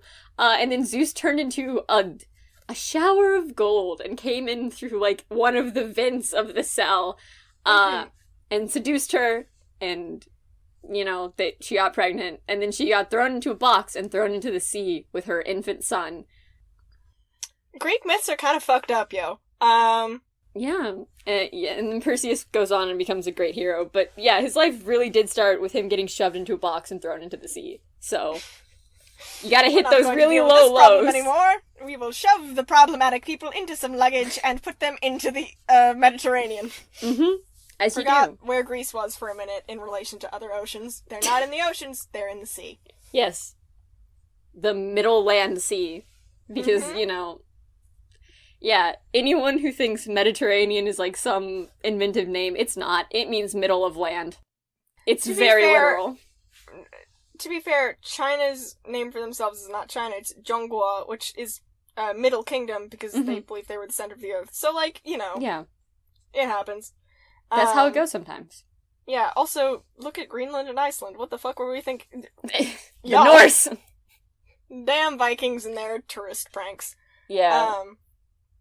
The Norse were playing mind games with everyone, and instead of renaming it at some point, we were just like, no, we're gonna let the Norse win on this one. Everyone will collectively take the L that the Norse are distributing, and we'll keep calling them Iceland and Greenland. Yeah, to say nothing of the Sahara Desert, or was it the Gobi Desert or the Sahara Desert? I don't know. There's a desert somewhere that just means desert. Yeah, that's Sahara. Sahara Desert. Sahara is desert, so when people say Sahara Desert, it's like, well... Chai tea. Mm-hmm. All that stuff. Also, if you just look at Australia, they have a desert that isn't even, like, in a different language. It's just called the Great Sandy Desert. Congrats, Australia, I guess. This is what happens when we settle things or when white people settle things in not ancient times, I guess, is just we end up with bullshit maps like that. Yeah. I mean, Australia was a penal colony. I don't think that they were really looking to do anything super interesting. They were just like, yeah, it's a bunch of sand. The Great Sandy Desert. It's a perfectly utilitarian name. Desert. It's Great Sandy Desert. Yeah. Yeah. Fuck it. We're drunk. We're making the maps. That was a very bad Australian accent, and I am so sorry to anyone from down under who had to endure that. I get that you had to endure that. We have all American listeners, but I'm sorry. That has the same energy as when Miguel was doing the dingo impression. Dingo, my baby. My favorite movie. Oh no. Yeah, it has the exact same energy as that, which was, to this day, one of the most, like, sure, why not things that has ever happened. Mm-hmm. Oh. Bless. Oh. God bless. I feel like Miguel and I are both very good, like, we're pretty good at the things that we do, but as soon as we're in a group together, it just goes full, like, satire no one's trying to be serious at any point. Yeah, you guys both just turn your brains off for, like, a long, long time when you guys are, like, collaborating. Which is fair, because I think that's also, to an extent, what happens when we start collaborating. We have a few big brain moments, but mostly it's just kind of... Mostly it's no brain work. No brain. Who knows her? I'm trying to think of other weird things that have happened in Greek mythology or just in any mythology. Oh, I guess we didn't really touch on it. I will explain the Thor thing. So, in a very short explanation, Thor's hammer, Mjolnir, big deal. It's a thing, you know. It's a pretty important piece of work. Like Eli and their glasses, very important. Can't separate. Yeah. Though I don't think he used Mjolnir to see. No, he just uses it to beat up everyone all the time. Yeah. Like you use your glasses. Yeah, my glasses are my secret weapon. Very dangerous. Very, very dangerous, very breakable plastic. Yep. That's scratched all the way, all over. Anyway, Thor and his thunderstick. Thor and his thunderstick. Well, he has a thunderstick that's not his... He has, like, a stick, and then he has his hammer. This is actually true. But his hammer got stolen by a frost giant, and the frost giant really wanted to marry, I think, Freya? Maybe? Yeah. But Freya was like, no, I'm not gonna do that. Was it Freya? It was a female Asgardian, and Thor was like, I have a plan. So then Thor dressed up and pretended to be the bride of this giant. I'm pretty sure it wasn't Thor's idea. I think it was Loki. Like, what if we just made Thor cross-dress? Wouldn't that be funny? And then for some reason Thor agreed. I mean, Loki can shapeshift. I'm not sure what. Yeah. Loki wanted entertainment, and thus Thor... Loki had a plan, and Thor was like, you're kind of my uncle, so... Yeah. Yeah, so Thor dressed up as a bride and went up and almost got married to a frost giant and then stole his hammer back, and I'm pretty sure slaughtered the guy. Like, that seems to be where it was going. But yeah, the Norse, they really, like, Greek stories are wild. The Norse are just like, hey, this might as well be a thing that's true. Yeah. I think in that myth, I can't remember, there's, like, a few things where, like, the frost giant nearly, like, uncovers them, and then Loki just has to, like, really quick bullshit something. Like, because Thor empties, also... like, a whole, like, unemptiable flagon of wine or something, and he's like, she's just nervous about the wedding. It's fine. Don't worry about it. Don't worry about it. I do think Loki has shapeshifted, because I believe Loki in this myth is pretending to be a handmaiden, like the handmaiden of this goddess. So, you know... He decided not to, and I would question why, but I know exactly why, and it's because Loki is a bastard. And I love him so much. Yes, it's so good. That is one of the things that I really appreciate about Good Omens, because... Not Good Omens, about American Gods, because the take on it was that Loki and Odin are grifters, and that they work together as a pair of grifters, which is, like, the best interpretation of those two characters ever. That's so very good. They bring about the end of the world as part of a long con, which is the best, like, most Norse thing to have be the conclusion of that. And I was reading it, and I was like, yeah, I agree. That sounds about right. Yeah. Oh damn! Speaking of things that we wrote about mythology, we did kind of create a whole. Well, you helped me create a whole kind of mythology for our friends and our classmates and whatnot. Yes. Which is also where, you know, Eli mentioned earlier that you are the personification of death whenever we make a mythos. I don't remember when other times people have made a mythos and been like, what cosmic force does Eli represent? And someone went death. But yeah, we did kind of decide that. Though I think much like Hades, it was kind of foisted upon you because it was like, well, this is the last concept we have left and you're here, so. Yep. Death. It makes sense. Yeah.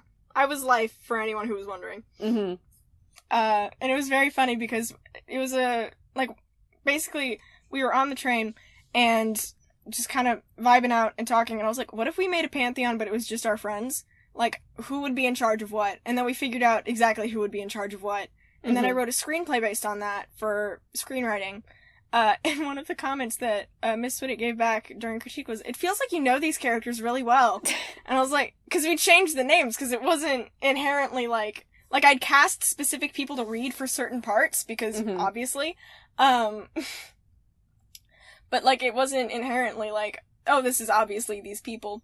So yeah, it was just very funny. Like, you seem like you know these people really well, and like these characters seem so developed. And I was like, that's because they're real people, and they're sitting in front of me. That's because I interact with them on a daily basis, just constantly. Yeah. Yeah, that was funny. Yeah. So yeah, we just end up creating mythos when we hang out, I guess, is just a thing. Because, like, apparently my narrative poem sparked some shit, and then we just made a pantheon. And that happened. Yes. I don't know if I don't think I create as many mythos because a lot of my stories are like, they're not really, powers aren't involved. But I certainly like to write about mythos. I like writing. Another story that I was like, I vibe with this was Atlas. Because I took the story of Atlas and I was like, okay, but what if this was just an allegory for anxiety? And then I did that, and that's a thing that fully exists in the world now, is a poem where Atlas is an allegory for just being an anxious person. Because it be like that sometimes. But I do really like the story of Atlas. I think that it's very funny how a bunch of the Titans got sent to hell, and then they just picked one, and they were like, you're not going to hell. Instead, you get to hold the literal weight of the sky forever. Yeah. Like, it just... I'm sure he agreed to it and was like, that sounds better than what hell would be. And then he got there and he was like, oh, shit. I have miscalculated. I've miscalculated greatly. Oh, no. Oh, dear. Oh, God. I made a grave mistake. Yeah. Good shit. Good shit. Did you ever read, like... It wasn't Percy Jackson, but it was the Pegasus series, and it was another, like, Greek gods in New York series. Sounds vaguely familiar. Yeah, Maybe. I only read the first book, but there was like another series where it was Greek gods in New York, but it wasn't actually Greek gods, it was Roman gods in New York. Because, and I don't remember the plot, it's just someone finds a Pegasus and then meets a bunch of gods, and that's like a thing that happens. You have my horse. My horse? No. I know.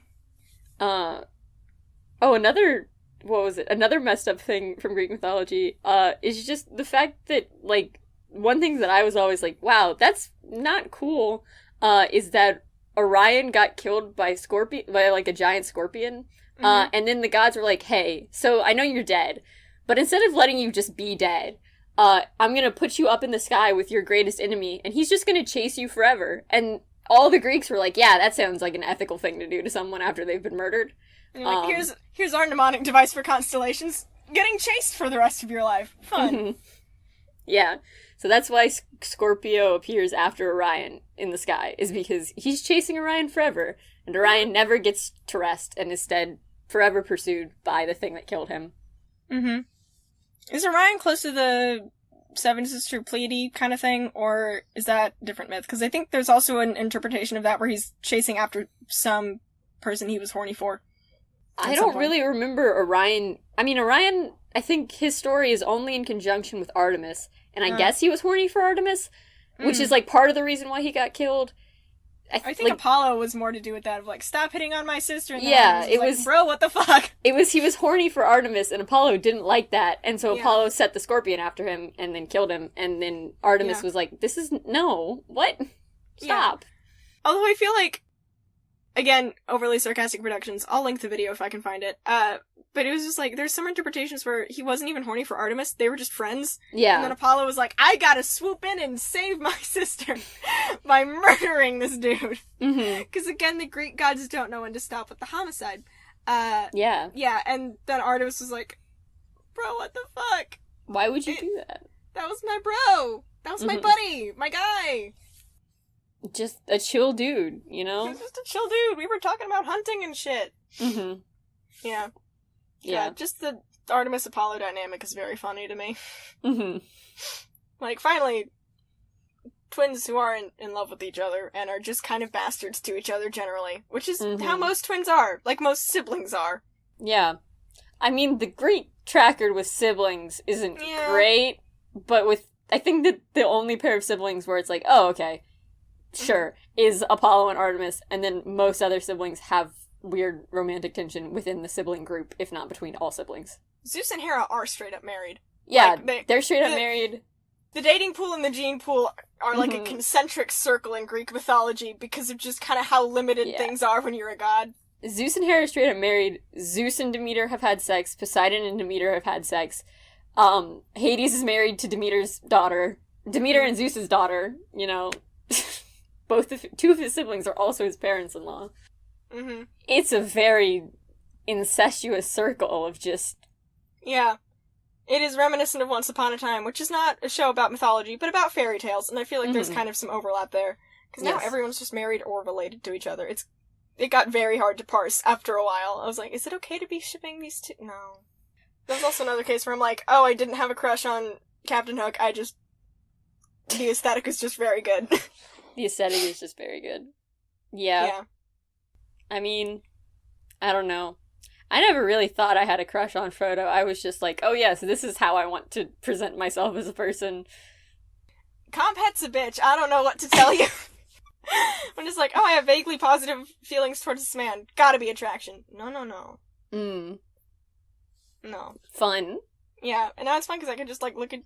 there's apparently a little bit of a trend on TikTok with straight boys being like, I'm gonna turn lesbian straight, which, like, first of all, not even bi, not even pan, you're going right for not only cluing lesbians into how great dudes are, but completely getting us to shun what, difficult task. And then it's just, like, some white boy with a six-pack, like, hip thrusting, vaguely seductively towards a camera. Like, Brayden, stop.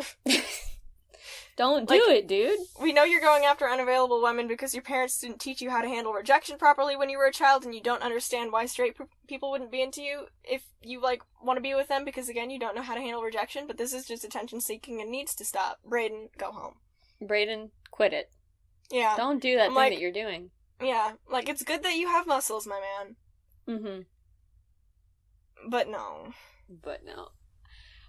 One thing that was very funny... that is only loosely related to Greek mythology, but is kind of in relation to that, is, in the newest Assassin's Creed game, which is, like, Assassin's Creed Odyssey, and takes place in, you know, the Greek times, old Greece, is the character you play as, you have options where you can seduce both, like, male and female love interests, and the gamer boys got real mad, and they were like, well, that's not allowed, that's not historically accurate, and then a bunch of, someone was like, the Greeks, so the first person was just like, hey, the Greeks were anti-homosexuality, and someone else responded with this, like, their gods certainly weren't, and just there's a lot of evidence that in at least some Greek city-states, like, certain forms of homosexuality were okay. Not always great, but, you know. And then someone else was like, no, the Greeks followed the church. They wouldn't... The Church of God. And I was like, the Greeks and Christianity didn't really ever coexist on the, like, no.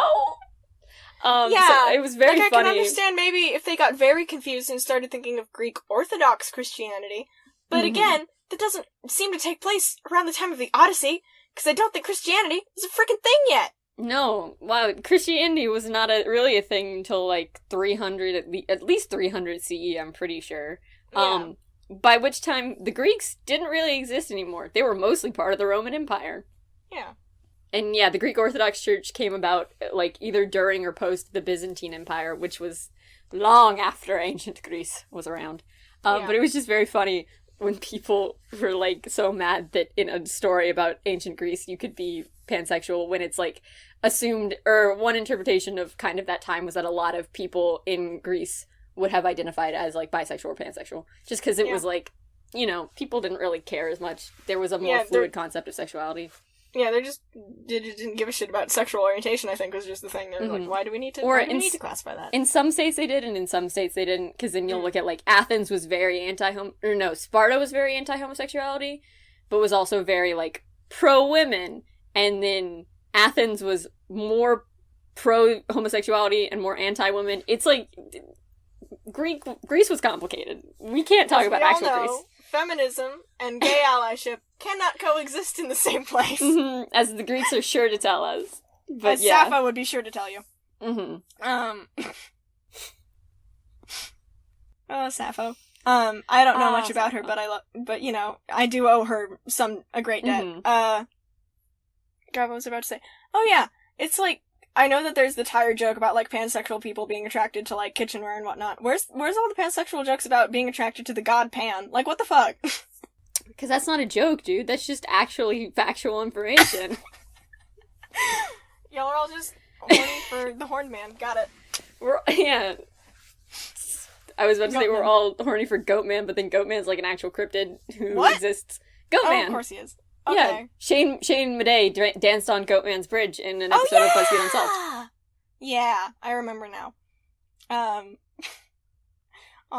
Just, yeah, I mean, I it would be down to, like, that a section of the queer community to, like, be like, yeah, his gaze induces madness and he's really into plants and just doesn't want to talk to other people and is probably most definitely a stoner. Hot. Yeah. I mean, I guess I can't speak for all pansexual people, but, like, if I met the god Pan... Go ahead and do it. I don't want to do it. I mean, I don't know. I don't know who listened or the identity of all the people who listen to this podcast, but I will say, I personally, if I just encountered the god Pan, you bet I'm hanging out with him. He seems like a cool dude. Not even in, like, a horny way, just, like, I would want to hang out with the god Pan. I mean, I also would want to hang out with the god Pan in a not horny way. Mm-hmm. I think we can agree on that point. Yeah. I mean, I don't really want to hang out with anyone in a horny way, so maybe I'm not the best judge of character. Probably, yeah. Yeah. That's how it goes sometimes. You can't come to me for that information. I don't have it. It's not here. Yeah, that's fair. But yeah, no, I think that the Tired is making jokes about pan people with kitchenware. Wired is making jokes about pan people with the god because, a lot more esoteric and probably more accurate. Probably a hell of a lot more accurate. Yes. Oh. Now I'm trying to think about what the third tier of that would be. What inspired would be. Oh man. I don't know. I'll come back to it. I will not rest until I figure out an answer to that joke. Isn't there, like, there's other stuff with... Would inspired be just being attracted to the entirety of the Greek pantheon? Or is that too much of a stretch? I was gonna say, inspired is, all pan people are flat earthers because of Pangea, but... Again, I'm not a flat earther. I don't... No, I know that the person who's the child of an astrophysicist is probably not a flat Well, earther. I just want to make this clear for everyone who's listening, and maybe, like, someday someone encounters this and doesn't know who we are. I'm not a flat earther, but that is the immediate joke that I thought of. I also don't think pan people are flat earthers generally. If you are pansexual and a flat earther, email us, heynerdpodcast@gmail.com. Tell me personally, because I would like to just know if you are out there somewhere. But yeah, that was the immediate joke I thought of, was that all pan people are flat earthers because of Pangea. I'm just thinking about what it would take for you to be a flat earther, and all I have is just a very weird teenage rebellion face against your dad. Yeah, me trying to get back at my dad by not believing, like, a fundamental concept of, space. Not even astrophysics, just space. Just space and life in general. Mm-hmm. I could just imagine your dad getting very worked up about this. Yeah. I mean, he'd probably know it was sarcastic, but also, that's just so great. Yeah. I pull a prank on my dad where I pretend I'm a flat earther. He wouldn't even believe me. He would not entertain that conversation. He'd just be like, no. Stop it. Yeah. Flat earthers do confuse me, because it's like, who benefits from saying that the earth is round if it's not? Yeah. And also, what are you gonna do about it? Flat earthers, what's your plan of action here? What are you gonna do to fix this problem? Like... Yeah. Because convincing people sure as hell isn't working. Like, what is your plan? Same with the people who were like, the moon landing was faked. And? And what? Like, what? Yeah, no, I think it is, one of the things is when people say, like, oh, round earth is a government conspiracy. What is the government gaining by making us think that the earth is round if it's not? First of all, Trump would have let it slip by now if it were a government conspiracy. Second of all... Yeah, but it's like, who gives a shit? Who benefits? Yeah. Big round earth companies? Like, sailing companies? Round earth lobbyists? You idiots? Yeah, I think that the question is like, why? Who benefits? Flat earthers, moon truthers, please let us know who the fuck benefits from either of these things. I guess I could see, like, the one thing I could see with the moon landing is, like, I think that the moon landing was real. I want to preface this with that. Yeah, we know. But I guess, like, the one thing that you could make an argument with is that maybe they faked it, or, like, they faked it earlier to try and keep the space program funded, because... But, again... The Soviets gave that... The Soviets were like, yeah, you beat us to it. You beat us to the moon. We'll take the L on this one. The Soviets don't take the L unless it's, like... Yeah, do you think we fooled the Soviets? Like, do you think our rivals in the space race would be like... Yeah, sure, it looks fake, but whatever, I guess we'll take it. Like, no, the Soviets would be invested in making sure that any loss would be legit. Yeah. So, yeah. I mean, yeah, I also feel like if we... At the point in time where we were dealing with the moon landing, I feel like the government would not have put that much effort into faking the moon landing when, like, everything else about the 60s was also happening. Yeah. Yeah. They were busy, with... other things. I'm forgetting the dates of several important things, so I'm not going to make the joke I was going to make, but... Well, what were you going to say? Wasn't that around the time that the FBI was clearing out the Black Panthers, or... I think that was... I believe that was, a little bit after that time, but I'm not sure off the top of my head. I just know that the moon landing and Stonewall happened in the same summer. Yeah, that too. The summer of 1969. Nice! Mm-hmm. Yeah. But no, that was, like, in the midst of the civil rights movement, in the midst of, like, Stonewall and its repercussions. And then it was like, why would the government fake the moon landing? I feel like they wouldn't put that much effort into it. Have you seen the American government? They don't try that hard. Have you seen the American government with STEM and, like, education in general? What the like, it's not military. They don't give a shit. Yeah. Like, true. NASA wasn't making a space gun. No, you say that, but NASA was making a space gun. You're shitting me, what? No, it was, I don't remember who it was, but I think maybe Nixon, one of our presidents wanted, okay. There was a program, or a point in history, called the Star Wars program. Where they wanted to make a missile system that would be in space that we could then use against the Soviets. So there was a desire that NASA be working on space lasers to militarize space, I guess. Yeah. Listen, it's not covered in the Geneva Conventions. Space murder isn't technically a war crime. Oh, yeah. You remember when we had the first space crime, like, last year? And it was a lesbian trying to drain her wife's bank account from space. Mm-hmm. I love that so much. Because it's not even that bad of... Like, it's a bad crime, but it's also a very funny crime to have happened, because it's like, it's not murder, not kidnapping, not ransom, not anything. It's just financial tomfoolery. It's just white-collar nonsense. And I just love that. It's so anticlimactic. Yeah. I mean, but of course the first space crime would be, like, a white-collar crime. I feel like if someone wanted to commit murder, they wouldn't go to space to commit murder. They'd just commit murder. I don't know, you're in a confined space with a bunch of other people all the time. I can imagine murderous tendencies would bubble up. This is true. But also, I feel like there's nowhere to hide the body on a space station.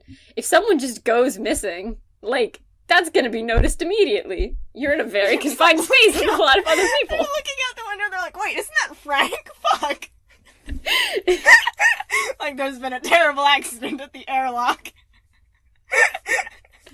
Yeah, I feel like, if you murdered someone on a space station, they would pretty quickly put 2 and 2 together and make 4. Like, this has to be one of the most highly monitored places just ever. But, like, in space, no one can hear you club them over the back of the head with a monkey wrench.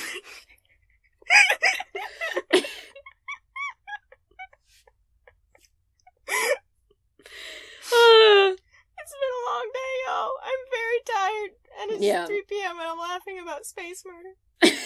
This is true. Okay, well, I think we've really hit the height of this episode, so maybe we should end it while we're ahead. Yeah, you know what? We end among the constellations, as did many Greek myths. I think we ended completely on topic. Mm-hmm. We're right where we should be, even if we're maybe not where you expected us to be. Yeah, because we say we're right where we should be, and you just need to trust us on that. Yeah. That's how it goes sometimes. Oh, right. I need to find the outro, so keep talking for a second. Okay. There it is. Never mind. There we go. I didn't even have to say anything. Look at you.